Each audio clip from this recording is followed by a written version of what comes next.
La première étape de conciliation devant le Conseil des prud'hommes de Martigues ayant échoué avec ArcelorMittal comme avec les entreprises sous-traitantes, maître Julie Andreu, l'avocate des salariés, passe donc à l'offensive. Ce qu'on dit dans ces dossiers malheureusement, c'est que ce qui a été inhalé,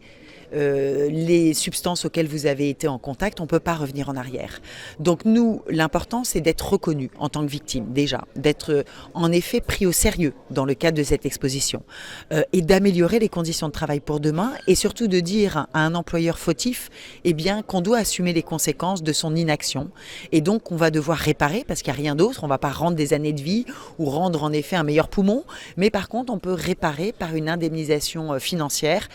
justement ce qui n'a pas été fait par l'employeur et ce qui a été subi par le salarié. Pour le préjudice d'anxiété, une indemnité forfaitaire de 35 000 € par salarié devrait être plaidée en bureau de jugement le 27 novembre 2025. Et de son côté, l'élu CGT au CSE d'ArcelorMittal Fos-sur-Mer, Olivier Dolo, déplore que l'aciériste n'améliore toujours pas les protections contre les poussières cancérogènes. Malgré que ça fait maintenant depuis 2023 que la situation est comme ça, on s'aperçoit qu'aujourd'hui, même chez des sous-traitants encore, on a des salariés qui ne sont pas bien équipés de protection individuelle. Ils ont des masques en papier, des masques à bec, mais ils n'ont même pas de masque ventilé, ils ont un masque pour toute une équipe. Et donc ça, c'est vrai que c'est des dérives qui fait que, malgré que ce soit que des mesures individuelles et qu'on n'a rien traité à la source, même ça, aujourd'hui, on a du mal à le faire respecter pour l'entièreté des salariés. En plus de 262 dossiers déjà déposés au Conseil des prud'hommes de Martigues, près d'une centaine de nouveaux dossiers devraient venir bientôt grossir le nombre des plaignants.